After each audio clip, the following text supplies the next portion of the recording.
नमस्कार शेतकरी मित्रांनो, पाहूया हवामान अंदाज।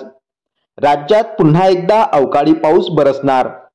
या शहरांमध्ये 2 दिवस पावसाची शक्यता हवामान विभागाकडून अलर्ट जारी। सविस्तर वृत्त जाणून घेण्याआधी तुम्ही जर आपल्या चॅनलवर नवीन असाल किंवा अजूनही आपलं चॅनल सबस्क्राइब केलं नसेल तर नक्की सबस्क्राइब करा आणि जवळच असलेला बेल आयकॉन क्लिक करा, म्हणजेच आम्ही टाकलेली माहिती तुमच्यापर्यंत पोहोचण्यास मदत होईल। डिसेंबर महिन्यापासून राज्यातील वातावरणात सतत काही ना काही बदल होत आहेत। या आठवड्यात राज्यभरात थंडीचा कडाका वाढला असून राज्यात पुन्हा एकदा पावसाची शक्यता वर्तवण्यात येत आहे। मागील 2 दिवसापासून राज्यभरात कडाक्याची थंडी असल्याचं जाणवत आहे, परंतु 9, 10 आणि 11 जानेवारी रोजी राज्यातील बहुतांश जिल्ह्यांमध्ये ढगाळ हवामान पाहायला मिळणार असून किमान आणि कमाल तापमानात देखील वाढ होणार आहे। तर नाशिक आणि छत्रपती संभाजीनगर या जिल्ह्यांमध्ये तुरळक ठिकाणी हलक्या पावसाची शक्यता देखील हवामान विभागाने वर्तवली आहे। मुंबई शहर आणि उपनगरात सकाळच्या वेळी धुके असणार आहे, तर त्यानंतर आकाश ढगाळ राहणार आहे। तर मुंबईतील कमाल तापमान 33 अंश सेल्सिअस तर किमान तापमान 21 अंश सेल्सिअस एवढे राहील। मुंबईतील किमान तापमानामध्ये लक्षणीय वाढ होणार असून थंडी कमी होणार आहे।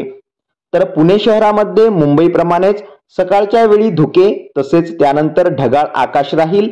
तर पुण्यातील कमाल तापमान 31 अंश सेल्सिअस तर किमान तापमान 14 अंश सेल्सिअस एवढे राहील। पुण्यामध्ये ढगाळ आकाशाबरोबर थंडी देखील कायम असणार आहे।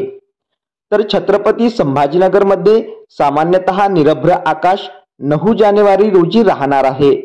तर संभाजीनगरमधील कमाल तापमान 30 अंश सेल्सिअस तर किमान तापमान 13 अंश सेल्सिअस एवढे राहील। छत्रपती संभाजीनगरमध्ये 11 आणि 12 जानेवारी रोजी तुरळक ठिकाणी हलक्या पावसाची शक्यता देखील वर्तवण्यात आली आहे। छत्रपती संभाजीनगर बरोबरच नाशिकमध्येही 10 जानेवारी रोजी हलक्या पावसाची शक्यता आहे।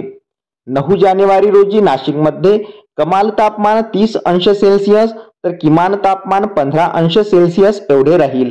तर सकाळच्या वेळी धुके तर त्यानंतर ढगाळ आकाश राहील। तसेच राज्याची उपराजधानी असलेल्या नागपूरमध्ये मात्र निरभ्र आकाश राहणार आहे। तर कमाल तापमान 31 अंश सेल्सिअस तर किमान तापमान 11 अंश सेल्सिअस एवढे राहील। नागपूर आणि विदर्भातील जिल्ह्यांमध्ये थंडीचा जोर कायम राहण्याची शक्यता आहे। एकंदरीत पुढील 2 ते 3 दिवस राज्यामध्ये ढगाळ हवामान आणि तुरळक ठिकाणी पावसाची शक्यता आहे।